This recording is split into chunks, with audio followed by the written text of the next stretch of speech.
everyone listening right now who is afraid of a change they're currently navigating or they're going to have to navigate in the future, and they think, I can't possibly get through this. The right question is not, how am I going to get through this? It's, how will that new version of me navigate this change? Maya Shankar earned her PhD in cognitive neuroscience from Oxford. She served as a senior advisor in the White House under President Obama. Now, she's the author of the New York Times bestseller, The Other Side of Change. When you go through a divorce or you get fired from a job, that change really makes you question, who am I? We don't know sometimes how much something has come to define who we are until we lose it. I want to go back to the beginning. Okay. Little Maya, age 6.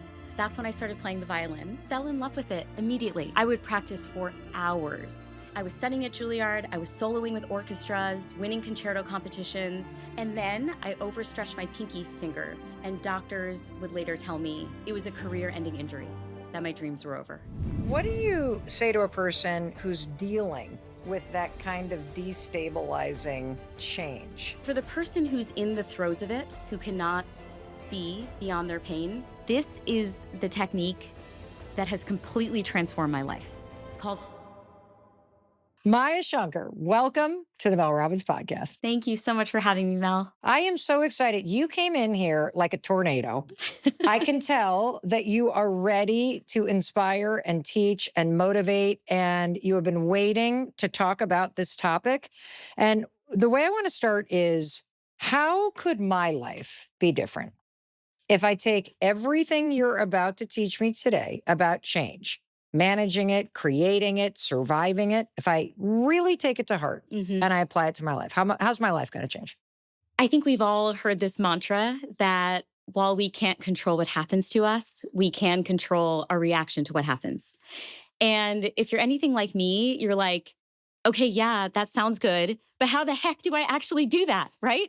It's not like there's some sort of switch in my brain that I can flip on that's suddenly going to make me feel more peaceful or more enlightened or more curious, right? If there's one thing that I've learned over the years, it's that we can change our relationship with change. We can come to see the hardest moments in our lives, not just as something to survive, but as an opportunity to reimagine who we are, to unlock our full potential, to discover extraordinary things about ourselves and what we're capable of. And all of that surfaces in the throes of a big disruption. But when you're facing it, you don't want to be in it. Exactly. And you're saying that you're going to teach us how to change the way we relate to those moments as we're going through them? I'm coming at all of this as someone who hates change. I feel so uncomfortable by change. And I feel like it brings out the worst of my anxieties. And so the reason why I've been so heartened to realize this from the research and all the interviews I've done is because I needed to change my relationship with change. And so I'm here to tell everyone listening, if I could do it, I promise you, you can do it too. You host a podcast about change. Now you're the author of a book about how to reinvent yourself when life takes a turn. But this all started because of a need for you to reinvent yourself, your identity, your future, all of it. So I want to go back to the beginning. Okay. So let's talk about what happened. We're going to have to take the time machine back to little Maya, age 6. That's when I started playing the violin. Okay. And Mel, I fell in love with it immediately. From the moment you picked it up? Absolutely. So my grandmother in India had played the violin as a hobby growing up. And I remember one day my mom went up to her attic and brought down her dusty violin that she had brought with her when she immigrated from India to the US. And she opened the case and it was like magic. I remember very quickly asking my mom, okay, can you get me like a pint-sized violin, a little version of this? And my parents had to ask me to do a lot of things, but they never, for whatever reason, had to ask me to practice. So I would just run home from the bus stop after school. I would practice for hours. And I remember when I was around 9 years old, we were in New York City. I had my violin with me, and we walked by the Juilliard School of Music. Now, this was my dream school. Okay. I mean, I would lay in bed at night and just imagine that one day I might be able to study there. And so my mom looks at me and she goes, "Why don't we just walk in?" To And Juilliard? to Juilliard. You're 9. I was 9. And I was Okay. like, "What are you talking about? We are not invited." And she goes, "I mean, Maya, what's the worst thing that could happen?" And I said to her, "Security guards. That's the worst thing that could happen." But she was just fearless and she's like, "We're going in." 30 minutes later, I'm auditioning for a Juilliard teacher on the spot. Really? Yes. He tells my mom afterwards, "I'm willing to take Maya on as a student this summer and to basically put her through a boot camp to try to get her ready for the Juilliard audition in the fall." And I went to the summer camp. I was heads down. I really skilled up technically. I got so much better in that time period. And guess what? I got into Juilliard in the fall. I was studying at Juilliard. I was soloing with orchestras, winning concerto competitions. The renowned violinist Itzhak Perlman invited me to be his private student. And then I was studying at Perlman's music program one summer. I was 15 years old. And I overstretched my finger on a single note. I overstretched my pinky finger playing this very challenging technical piece. And I heard a popping sound. And it turned out that I had damaged tendons in my hand. And doctors would later tell me that it was a career ending injury, that my dreams were over. What is that like to hear at the age of 15? I was in denial. I think, like most people listening would be, right? I was in a rebellious mode. So I also didn't want to listen to them, right? I kept playing and practicing through pain. I was taking excessive anti inflammatories. I was doing every physical therapy exercise in the book, every possible treatment. I ended up getting surgery. That didn't work. Finally, I had to face the facts, but it was very, very hard. And I think. I think grief is actually the best way to describe what my emotional state was like because there was something so curious about my grief when I think back to it. I wasn't just grieving the loss of the instrument, I was grieving the loss of myself at this Hmm. much more fundamental level. We don't know sometimes how much something has come to define who we are until we lose it. And Yeah. we feel so unmoored and so disoriented. And like there's nothing that makes us special anymore. And what's relatable about that story is that you don't have to be a violinist to understand that when you go through a divorce or you get fired from a job or you get booted from the team that you used to be on, or you even move from the neighborhood to a new town, Yeah. that that change really makes you question, who am I?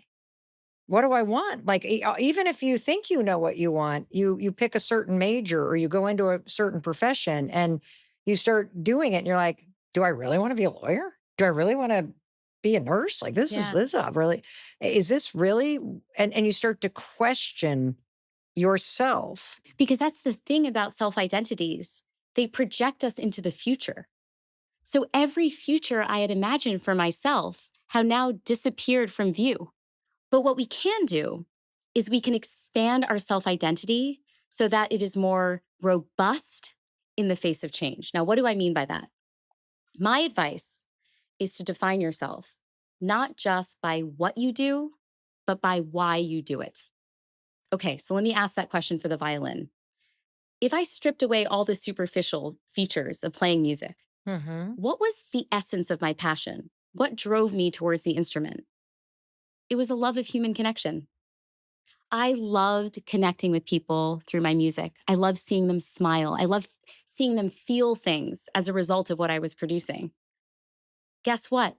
There were other outlets through which I could express that love of human connection. I'm expressing it right now in this conversation Mm-hmm. with you and your listeners. What do you say to a person who's dealing with that kind of destabilizing change? Whether you're going through a divorce You have a life altering diagnosis. Hmm. You just lost somebody that you love, and they're having trouble seeing beyond just the pain of this moment. Yeah. First of all, I feel you. It is a deeply painful and disorienting process. There is so much research showing why change is so scary. I mean, for one, it is filled with so much uncertainty, and our brains are not wired to like uncertainty. I think another reason why change is so hard is that at the end of the day, and I know you and I share this in common, we like having a firm grip of the steering wheel. We like believing that we are dictating how our lives turn out. And most of us humans fall prey to what's called the illusion of control, where we wildly overestimate the degree to which we're actually in the driver's seat.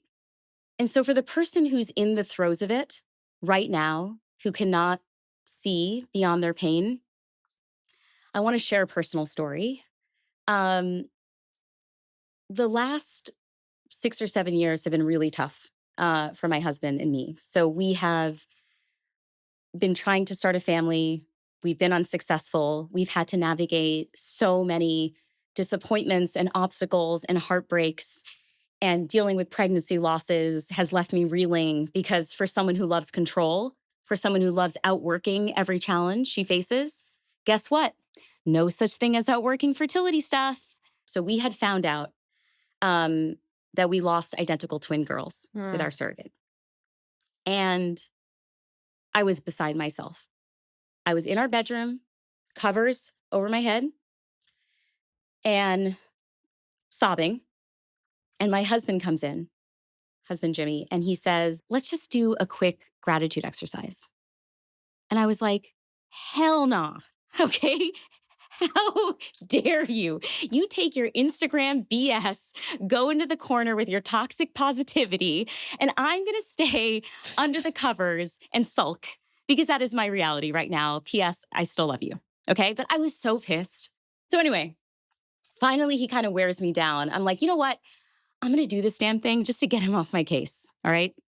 So I start to rattle off a couple things. I'm like, well, I guess I'm really grateful that I get to be an aunt to my 6 nieces and nephews. I love that I've gotten to work with the same people for like over a decade and we still love working together. It's the greatest source of pride that the people I worked with in the White House still work with me today. So I start to do this and the list just pours out of me. And I swear to God, something magical happened in that moment.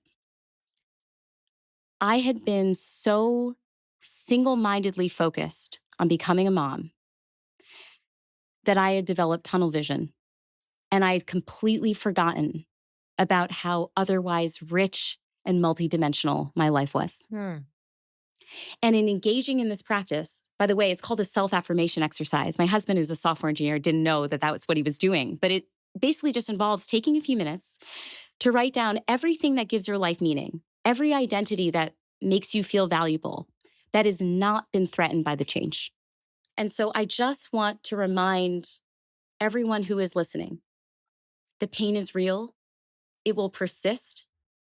There are no instant fixes, but these small shifts in perspective can radically change Hmm. your orientation as you look at yourself and as you look at the world around you. I just want to say to you, if you're listening or watching on YouTube and you had this like bristle for a moment, like I did, like Maya did when her husband, with the best of intentions, tried this.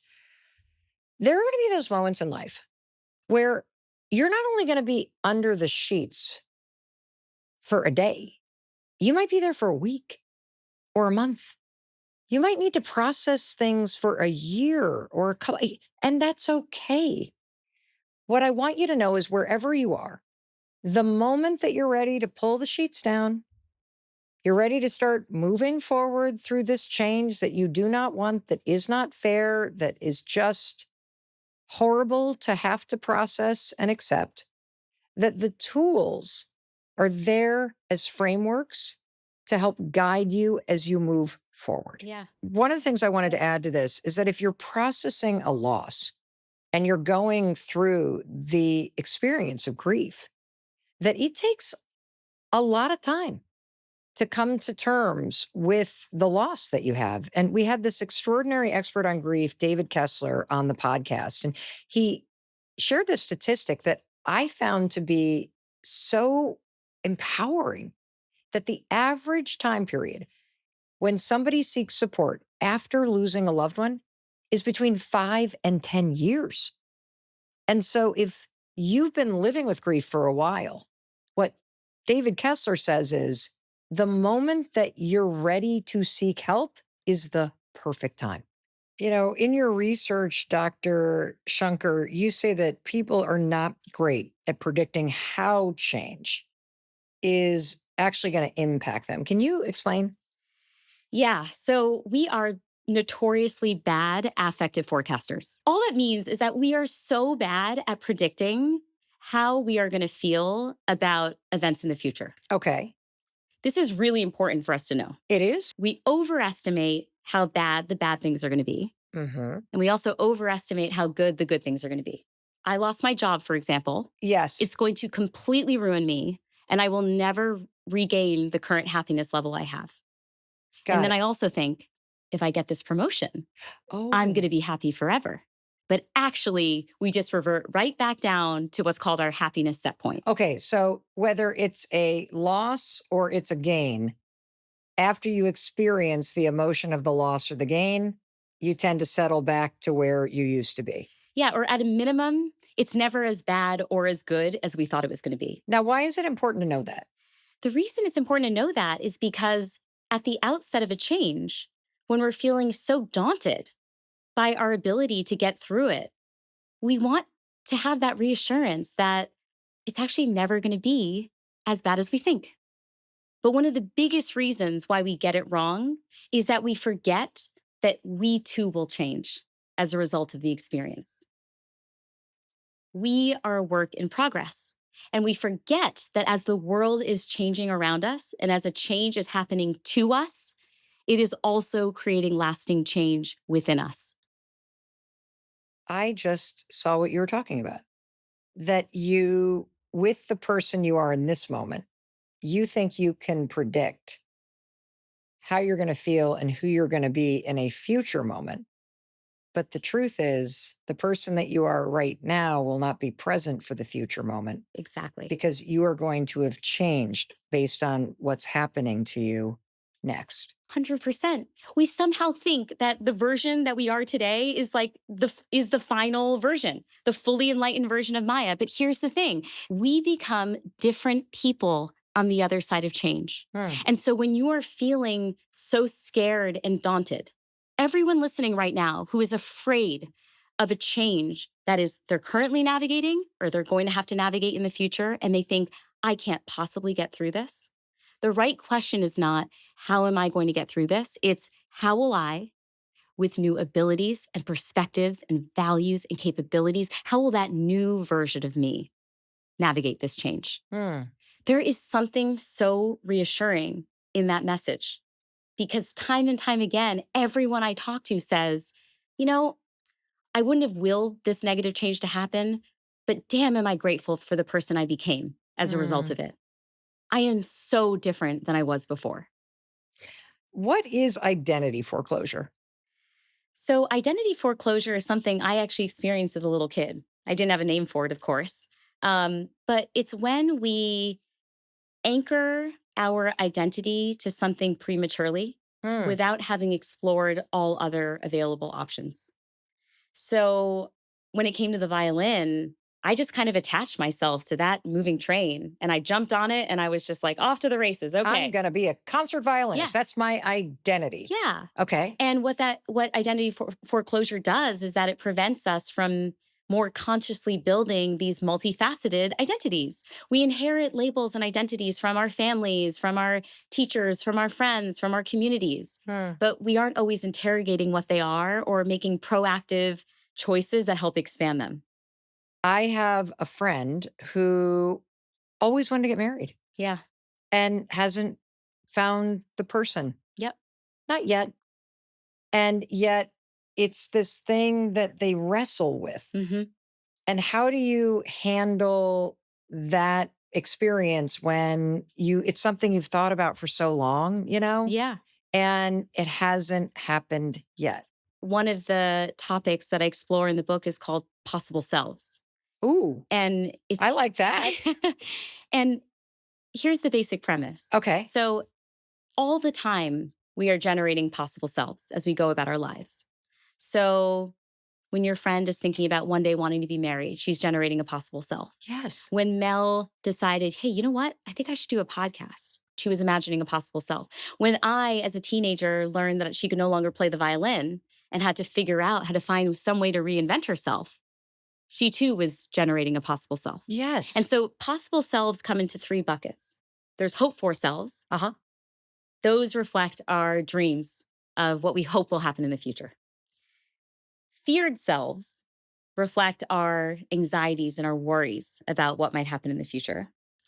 And then expected selves reflect what is just most likely to happen, good or bad. So, Hmm. yes, I could tell you right now, Mel, I'd really love to become the next Taylor Swift. Too bad. Don't know how to sing, don't know how to write songs, and probably in 5 years, I'm still going to be a cognitive scientist, right? So that's my expected self. Okay. So, what can happen when a big change comes our way is that all of these doors close Hmm. that we were hoping would stay open. And Or that you now expected, that we expected, or that you feared. now a bunch of doors also open that we fear. I'd never thought that my life could maybe turn out this like I don't want that door to open. That door is so scary. I don't like what that future looks like. And what I've learned from my research is that when it comes to imagining possible selves, we can sometimes have an overly constrained imagination for what is possible for us based on stereotypes, experiences, social norms, you name it.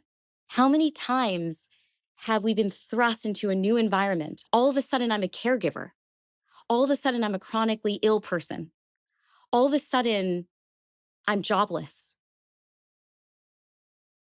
And we've been so afraid about who we might become. And one thing that I am so eager to spread is well, in those moments of inflection, how can we conjure up more promising, positive, possible selves than we previously imagined? Don't you think your home should be a reflection of who you are? Of course it should. That's why you need to know about our sponsor, Ashley. Ashley has styles that balance timeless appeal with modern trends that will help you bring your personal look home. In fact, I was looking at the Ashley website because I know you're going to go, well, Mel, what do you like? The Crystalland collection. It's a modern farmhouse look that feels warm and inviting, but it's still clean and elevated. I love clean and elevated. With beautiful light brown wood tones, black hardware accents, and the dining room table is super cool. It expands from 80 to 98 inches. It has this removable leaf. It seats up to 10 people. And if you look at the table, you can picture holiday dinners, family gatherings, friends, making all kinds of memories. And every Ashley piece is thoughtfully designed, built to last, so your home doesn't just look good, it works like it should. Plus, Ashley provides fast, reliable, white glove delivery right to your room of choice, making the entire process simple from start to finish. Visit your local Ashley store or head to ashley.com to find your style. I want to hover for just a second on this identity foreclosure thing. And I'd like to focus on the experience of when you have something when you're young Mm, that then you can no longer do. And I'm just curious, is there any research or any specific advice that you have to somebody who was like the star athlete and yeah. all of a sudden they don't have sports? Or who was the star math student Yes. and now they're in the corporate world and they're just lost. Like it's sort of that. Can you talk a I, little bit about this? yes. Because Yes. Just because they've lost the ability to do that thing, just because they're not the star athlete anymore, just because they're not the top math student, doesn't mean that all of the soft and hard skills that they built, all the experiences they had, all the wisdom and knowledge they accrued as a result of doing those things can't serve them meaningfully in what comes next. So we feel like we lost everything But actually, it turns out when it comes to the violin, guess what I'm still holding on to? All that grit. Guess what else I'm using? That fearlessness. Going on stage as a little kid performing in front of thousands of people. That's helping me today in my roles that I have, right? As a writer, podcaster, cognitive scientist. And so the relevant question to ask themselves when they're no longer that math student or that star soccer player is, who else can this person be? You apply the worth to the label. Exactly. And when the label is gone, an identity foreclosure happens. We make the mistake of thinking that all of the value that was underneath the surface is gone too. That's exactly right. I want to read to you from chapter 3 of your book. Most of us know what it's like to get caught in a negative mental spiral. Any number of things can trigger these unrelenting, suffocating loops, but the catalyst is typically a change in our lives. Our new anxieties, regrets, and uncertainties can take on a life of their own and become a bigger challenge to deal with than the change itself. These thoughts become like mind worms, nestling in our psyches, hijacking our attention and stoking our biggest fears. What's wrong with me? How could I not have seen this coming? How could they do that to me? What's going to happen? Let's talk about what to do when you are stuck in a mental spiral. So we talked about how our brains aren't wired to like uncertainty. We want what's called cognitive closure. Cognitive closure? Yes. What is that? What that means is we want black and white answers, we want clear, definitive answers. Yeah, I want the possible self that I'm hoping for and the possible self that I expected. I don't want any of this stuff in between. Exactly. Okay. But guess what? When a big change happens and we climb out from the rubble, there's no black and white, it's all gray. And that makes us feel so much anxiety. Certainly, it makes me feel anxiety. I don't like being out of control. And when you're in the throes of change, all you feel is out of control.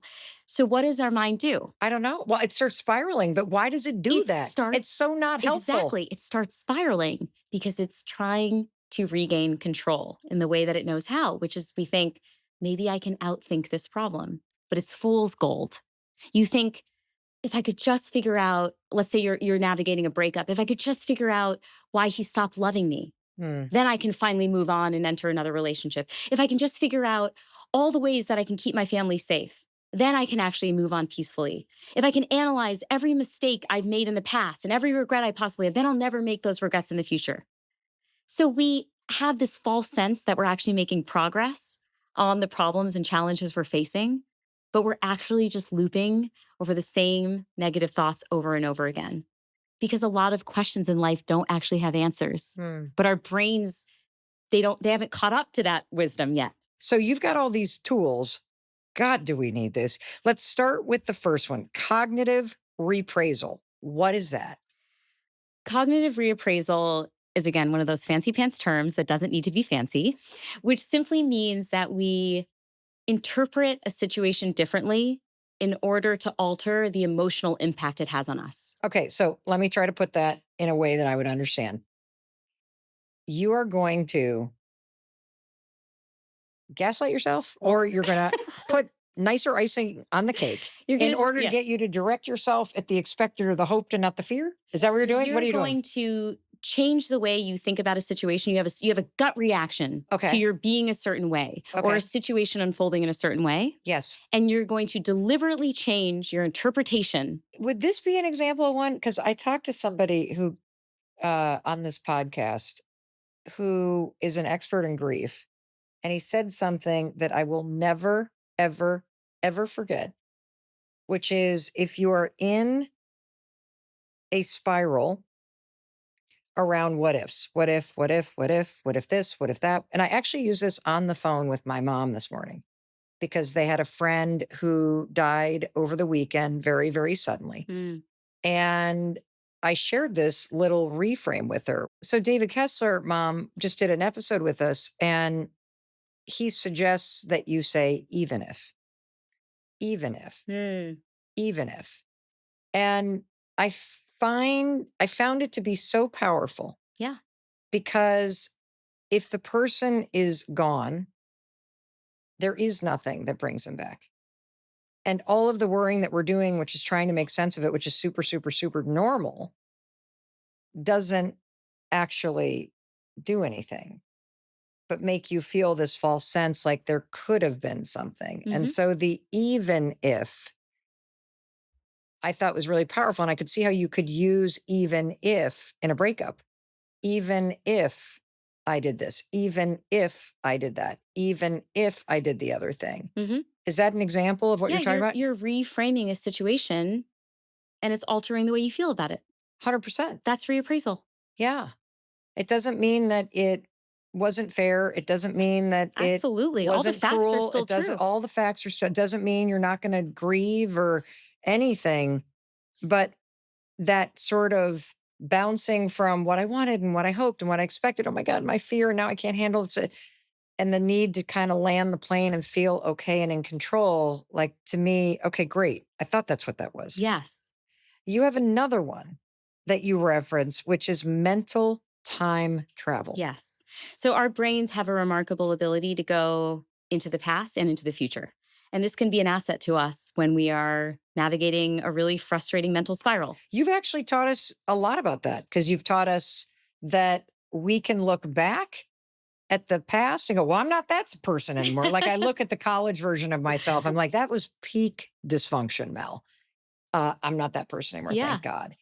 And you've also said that the possible selves are a way that you project into the future. Yeah. So So you've proven that to yeah, us. so and it's if there's a specific topic to your rumination, what you can do is you can travel into the future and Mm-hmm. say, so Maya 3 a.m, wakes up, ruminating, right? What I need to do in that moment is I'm replaying this extremely frustrating encounter, Yeah. let's say with a coworker, Okay. right? Or let's say with a receptionist or whatever it is. Okay. I ask myself, how am I going to feel about this 5 hours from now, 5 days from now, and 5 years from now? And what that quick mental exercise does, it's just 5 seconds of thinking, is it reminds you that your current situation is transient and the problem, your current preoccupation, is probably going to feel less Hmm. significant to you moving forward. And what I've done in those moments where I feel like I am still going to be worried in whatever, 5 years, is to mine my past and surface moments in which I was similarly convinced that I was going to be stuck in this mental spiral indefinitely, but I turned out to be wrong. Hmm. Or moments where I showed resilience in the face of adversity that I did not think I had. And so we can leverage, we can go into the past. We can also go into the past, by the way, when we're scared of what's happening globally. And we can say, look, it's not the first time humanity has Hmm. faced these sorts of challenges that we're going through right now, but a combination of self-sacrifice and collective action led us to a better spot. So this is a mental time travel is a wonderfully flexible, helpful tool. And here's the other thing, Mel, not everyone has the ability to just like get on a jet and be like, okay, I'm going to reinvent myself by like moving to another country and I'm going to quit my job. And it's like, no, most of us have to keep our jobs. Okay. And most of us have to live in the homes or apartments that we're currently in. Mm-hmm. And so my goal was to figure out, well, how can we have that reinvention happen in here? And in here, by the way, if you're listening, she's pointing to her brain. Yeah, to my brain. This is a really important note that reinvention, we think about it and we think about the thing that you put on your vision board. We think about the future that you're going to cast forward that you can visualize and all the physical stuff and what it's going to look like. You're saying that true reinvention, when it comes to yourself and moments of change, happens internally in your own mind. That's exactly right. Because we cannot control, in fact, what happens to us. That is the nature of let them. The Mel Robbins podcast is proudly sponsored by Amica Insurance, our exclusive insurance partner. You know what they say? If you want to go fast, go alone. If you want to go far, go together. So go with Amica and get coverage from a mutual insurer that's built for their customers, one that looks after what's important to you together. Auto, home, life, and more. Amica can help you protect what matters most. Visit amica.com and get a quote today. Visual self-distancing. What is that? Yeah. So, what we're trying to do with this tool is just create as much psychological distance as we can between us and the problem we're trying to solve. Okay. Because oftentimes when we're immersed in it, we have all of these heated emotions and we're feeling pissed off or feeling frustrated or we're feeling a lot of regret. Let's use an example. A lot of people are losing their jobs right now. Yes. And so let's use this tool of visual self-distancing to help somebody who's in a situation where they have just lost their job. Yep. And now they feel like a loser. Yep. And now they feel flat-footed because of all of the change and the ways that people are working. How do I use this to get out of that negative self-talk? So visual self-distancing means taking a bird's eye view on your problems. Okay. Because here's the thing, if you're a first person narrator of your Yeah. own situation, here's what you're saying What afterwards. does that sound like? I'm a loser. Yep. I have no future. I'm pathetic. No one's going to respect me anymore. I don't love myself. How could anyone ever love me? I'm too old. I can't figure this out. Yep. I've screwed up my career. Yeah. Also, I'm so intimidated by having to learn this new set of skills. Yes. What am I going to do? That's what the self-talk version looks like and why it turns negative so quickly. Because at the end of the day, most people have the least amount of compassion for themselves. True. That's certainly me. I have so much compassion for other people. I reserve, Mel, roughly 0.2% for myself, okay? So I am incredibly harsh on myself. I'm super self-critical. And I'm going to be the first person to be like, I screwed up. Now, it makes for a really nice marriage because my husband and I are both like this. So typically we end up being like, I messed up. No, I messed up. But there's other scenarios where being like that is not healthy. It's not great for your positive talk, okay? And so when you take a bird's eye view, when you essentially coach yourself like you would a friend, you're bringing self-compassion to the table. You wouldn't go to your friend and be like, hey, guess what, Maya? You're a loser. You're pathetic. Okay? No. How you have no future ahead of you. No. You would never say that to me. Ever. You would be productive. You would try to correct some of my misunderstandings about myself. You would poke holes in my narratives because you would see things more objectively without that cloud of emotions. So rather than saying, I need to get my stuff together, you say, Maya, you need to get your stuff together. Ooh. Okay. That Yeah. small little, so it sounds like a little gimmick, but it is so effective. And across domains and intensity of emotions, it is one of the most powerful tools. You change the focus from feeling like you're the problem to reminding yourself that this is a universal problem that the collective you all shares. Well, you know what's interesting is when you said, Maya, you got to pull it together. Yeah. Or Mel, stop complaining about this and sign up for the tutorial online and lean into this. Mel, start picking up the phone and just calling friends and telling them that you got laid off. Yeah. And, you would really appreciate a chance to just talk about, what they think you should do next. Like, Mel, pull your big girl panties on. That's what my mom always used to say. And work on that resume. Like, get back out there. Because that's what you would tell a friend. Correct. But what's interesting is when you use your own name, I had this experience when you said, Maya, what did you say to yourself? Maya? I tried to use a PC term. It was get your stuff together. Oh, yeah. Maya, come on. You got to pull yourself together.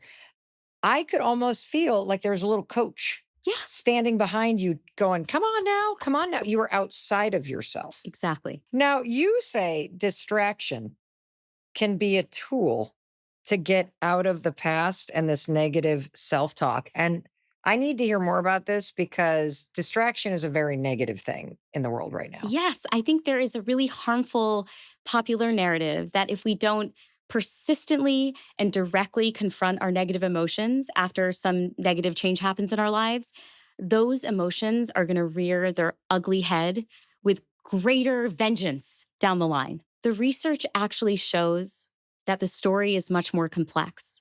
Distraction is a very helpful, productive tool for a lot of people. If you find that watching Netflix, having a conversation with a friend, going on a run is bringing you joy on any given day, and you don't feel like those negative emotions are trying to force their way through and you're actively suppressing them, chances are it's a really good tool for you to be using. And so what I hate about that narrative, Mel, is that I don't want people to feel both the burden of their grief or the challenge they're going through, and then an additional burden that the techniques they're using aren't the right way to get through their trauma or whatever negative situation they're going through. There is actually no right way Individual differences play a massive role. So if distraction's working for you, you do you.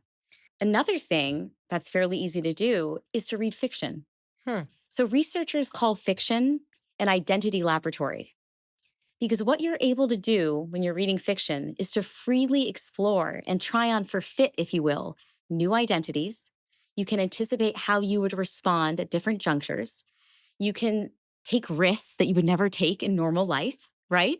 You can you can experiment with yourself. It's kind of like a playground. Hmm. And it's a totally psychologically safe space. And so we, as readers, we tend to blend our identities with the characters that we're reading. So that's one way to explore who else we can become. Another way is actually, this was just advice my dad gave me when I was at that juncture with the violin. So I just lost the ability to play. I was feeling down in the dumps, right? And I was Identity foreclosure, yes, baby. My possible dreams, my who I expected, gone. gone. It's the summer before college. I thought I was going to major in music performance. Now I have no idea what my major is going to be, right? And my dad looked at me and he was like, "You've been wearing blinders for 10 years.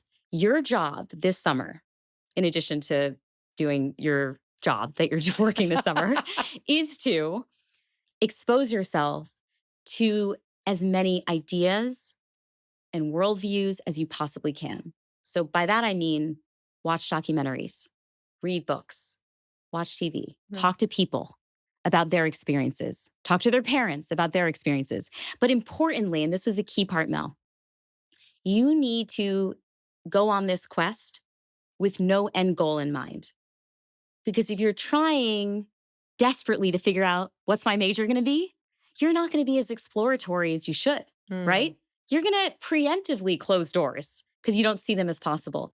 What about when you choose to make the change?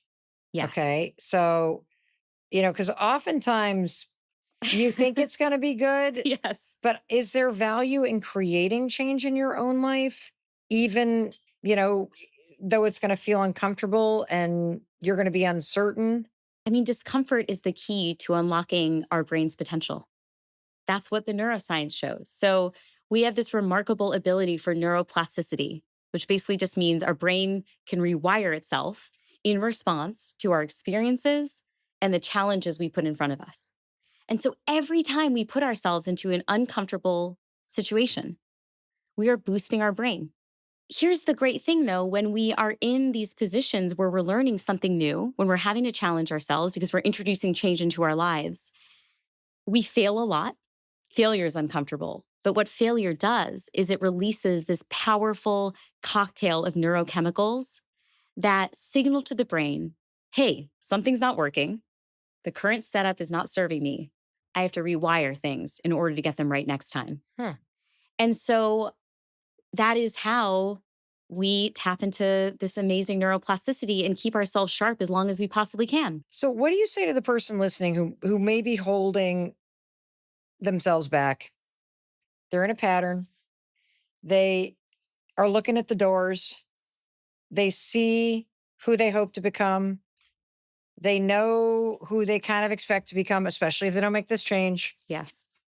Because if you're thinking about looking for a job, but you're not doing anything, you can expect to stay at that job. If you're thinking about running the marathon, but you never actually buy the sneakers, you can expect to never run the marathon. Correct. They're staring at the fear door thinking, oh, but what if this? What if that? So they are in that moment where you are actively waiting. You're waiting for change while you're raising a family, you're caring for your parents, you're Yep. finishing school, you're in between jobs, there's a thing you want to do, but you just are waiting for the right time. Yep. What would you say? No action is too small. You can start right now. You do not need to wait until the kids leave the nest.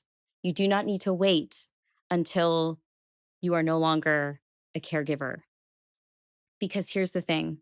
Let's say that your goal is to start a blog or Mhm. like, yeah, you know what? Today I woke up, I really want to write a Substack because let's say you really care about building community. All you have to do is write for 1 minute a day.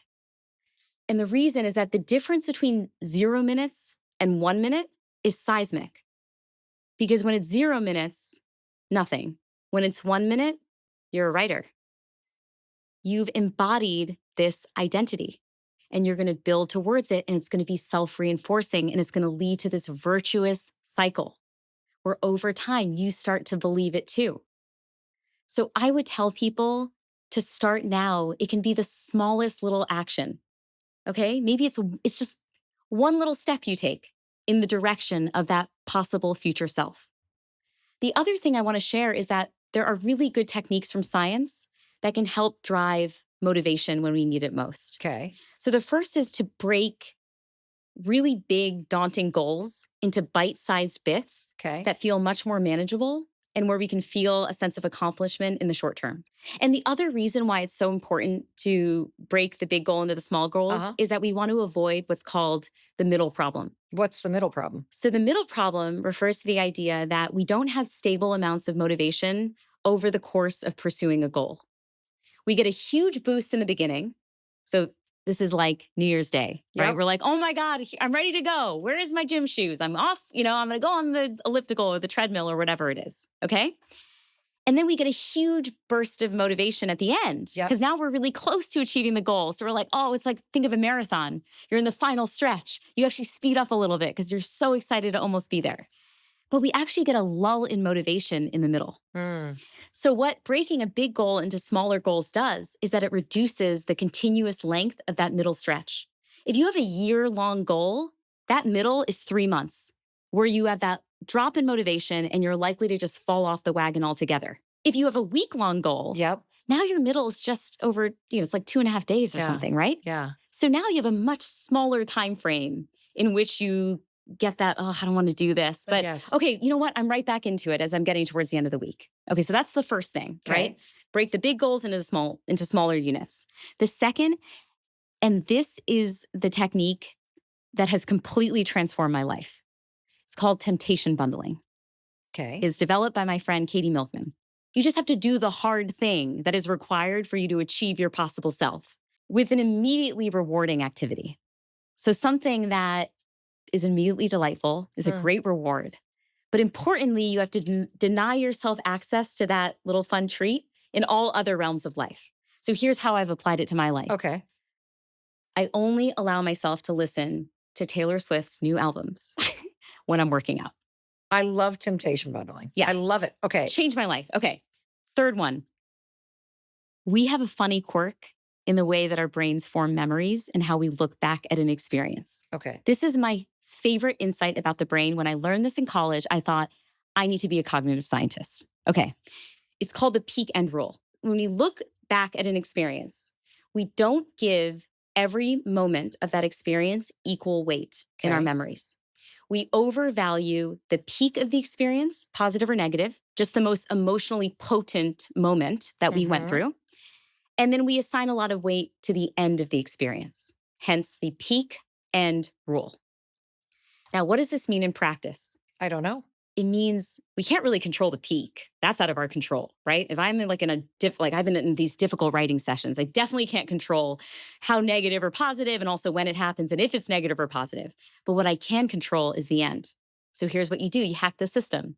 You tack on something joyful to the end of a working session, or you make the end of a workout slightly less painful than it otherwise might have been, in order to remember the experience more favorably so that you're more likely to return to it.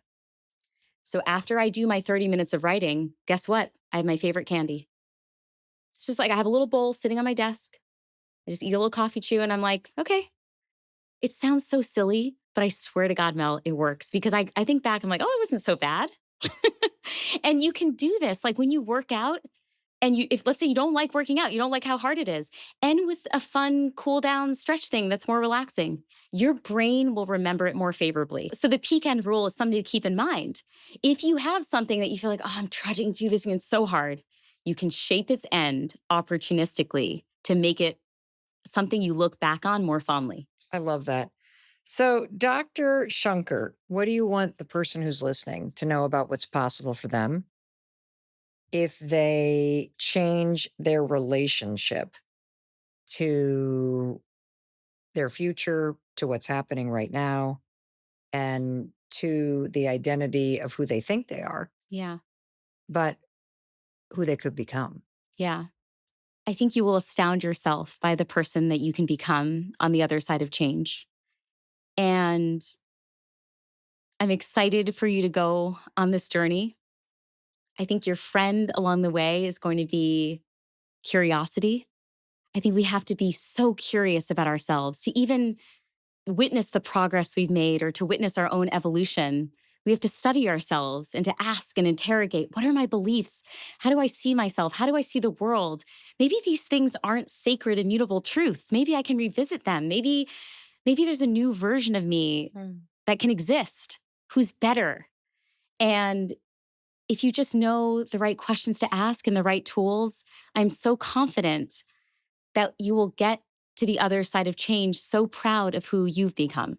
One of my favorite things that you said that I am never going to forget is that I don't have to worry about the future because I can stand in this moment and trust that the future version of me will figure this all out, that somehow it's going to make sense. And that because I'm in this moment, I got to give myself a little bit more credit for how whatever it is that I'm going to go through is going to change me Yeah. Bet on your into, future you got to self. bet on your future self. Yeah. What a beautiful message. So thank you. Thank you so much. You're welcome. And I want to thank you.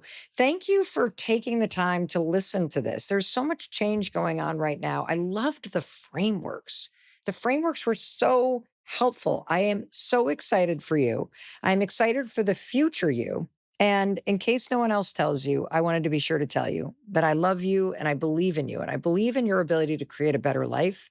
And everything that you learned today about how you navigate this moment and how you believe in that future version of yourself and who you're going to become on the other side of what you're facing right now, that will help you create a better life, period.